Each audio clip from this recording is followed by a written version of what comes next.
we are learning more about the events leading up to that troubling police confrontation in McKinney, Texas. Cameras captured the incident between a police officer and a group of teens, but not all the events leading up to it. McKinney police are saying they were called after reports of some kind of disturbance. Witnesses are now starting to share what they say sparked that initial call. 14-year-old Grace Stone spoke with Chris Hayes last night about the tense scene at that community pool Friday evening. One of the parents said a very racial comment, racial slur to a group of teenagers, and we felt the need to step in and say something. And then that broke out into a lady getting physical and violent, and then that's when the cops were called. Can you tell me what the man in question said that sort of precipitated this? Well, when we were trying to get a group of teens in the pool, he said to go back to Section 8 housing where you belong and get out of my neighborhood. Now, meanwhile, Officer Eric Casebolt's actions still under investigation by that McKinney Police Department. The investigation has the full support of the mayor there. McKinney Fraternal Order of Police, meanwhile, saying that Casebolt's actions were not at all racially motivated. Members of the department, quote, do not conduct racially biased policing, end quote. Now, Casebolt is on paid administrative leave following this incident on Friday. But based on the video and on some local accounts, many of the community activists there are saying he should be fired. As the investigation continues, demonstrators marched in McKinney, Texas, calling for an end to what they call police brutality. A group marching Monday night from a local school to the community pool where that incident began. I'm joined now by Joseph Giacalone, a retired NYPD detective sergeant and professor at John Jay College, Collette Flanagan, founder of Mothers Against Police Brutality, and Jamel Bowie, staff writer for Slate magazine. Collette, let me start with you. We don't know everything, obviously, at this point in an incident like this. The videos that seem to move so quickly around online do give people a flash insight into what they think happened. Based on what we know, what are your concerns here, and what, if anything, do you think we still need to find out? Absolutely. When I see that video, I am so troubled that this officer he came into the scene like a RoboCop. He's rolling on the ground, his adrenaline is flowing, and he's going straight for these children, and he pulled his gun on this child, and even his fellow officers are trying to kind of keep him at bay, and he's pushing them back. So my concern is, who is this officer? What's in his background? Does he have a troubled history? This is a red flag to me. When I see an officer behaving in that manner, that's a red flag. I mean, most officers don't behave that way. Joseph, your thoughts here, and do you think we have enough from the video to make an assessment of the officer's professional conduct? Well, I mean, it's a concerning thing for me to watch the initial action. I mean, as a law enforcement officer, you want to try to de-escalate things. You don't want to escalate them any more than they already are. So we have to be careful with that. But there's videos showing up online now that are like over 7.5 minutes.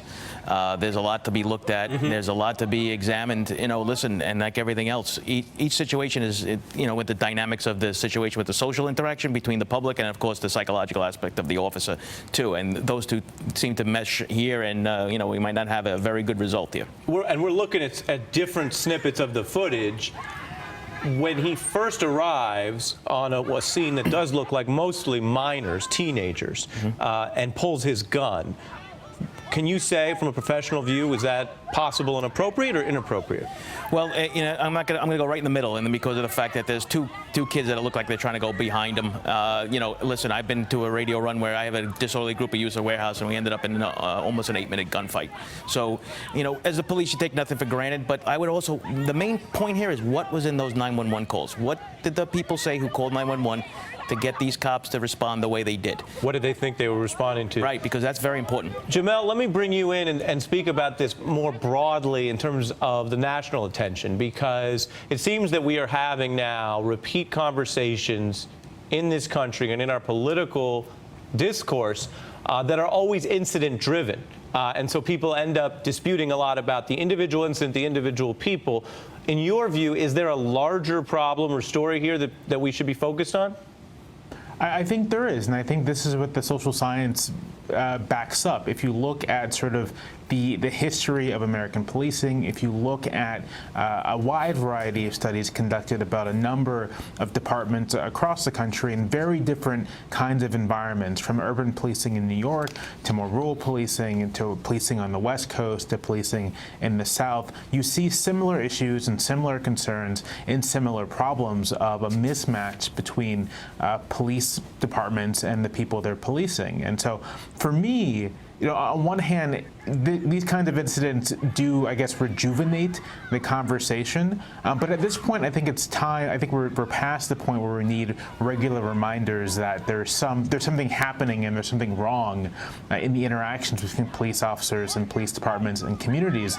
And we need to start thinking more proactively beyond, I think, body cameras about what we can do about this, about what exactly is driving these interactions and driving these problems. Well, what do you think is driving it? Because a lot of people say we have a continued inequities in racialized policing, but other folks point out that officers feel under threat, and that if you cherry pick any set of incidents, you can find situations where they look aggressive when, in fact, as we know, they also face a tremendous risk.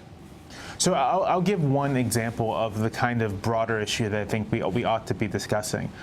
I think last year or 2 years ago, a group of researchers out, and I believe St. Louis or Kansas City, Missouri, my mistake, in Kansas City, conducted a whole host of research about the kinds of stops police officers were doing in the suburbs and the cities.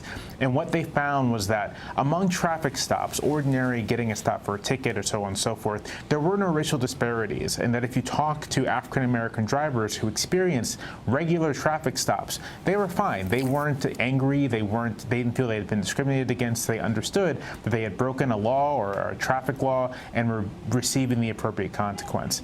But there was another category of stop that officers engaged in which they stopped not on the basis of a traffic violation, but on the basis of some sort of minor, a broken headlight, broken pretextual taillight. Stop, yeah. Right, contextual stop. And those were overwhelmingly against African Americans. And those often didn't find any kind of problem or trouble, but they did create deep feelings of discrimination and insecurity and fear among the people who were stopped. Now, that kind of thing, even if it doesn't result in an incident, builds a climate of distrust and builds a climate that is not amenable to being calmed down when an incident does happen. Joseph? I want to go to your response on that.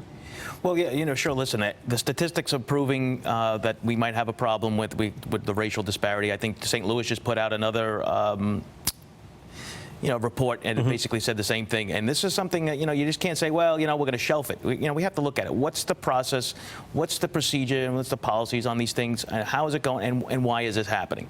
I mean, that's the real crux of it. Why is it happening? And let me bring Collette back in. I know your group also has requested a meeting with, I believe, the mayor there and the police chief. What can you tell us about that and where you want to go from here?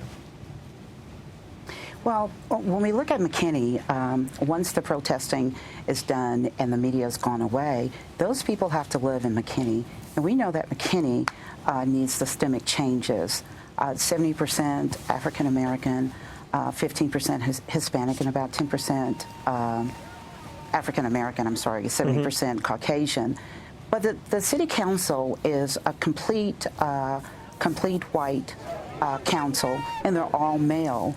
And when I think of that, I think of Ferguson. McKinney has a long history of police brutality against African Americans. And so unless there are some systemic changes in policies and procedures within the police department, even drilling down to local government, we're going to continue to have this problem, and that's everywhere. That's even in Dallas, Texas. We have to get training, implicit bias training. We need these officers when they encounter our children. When you see my son, you need to think of my son as your son or your uncle or your nephew, and not just a dangerous black man. Collette Flanagan, Jamel Bowie, and Joseph Giacalone, thank you all for joining us on the topic.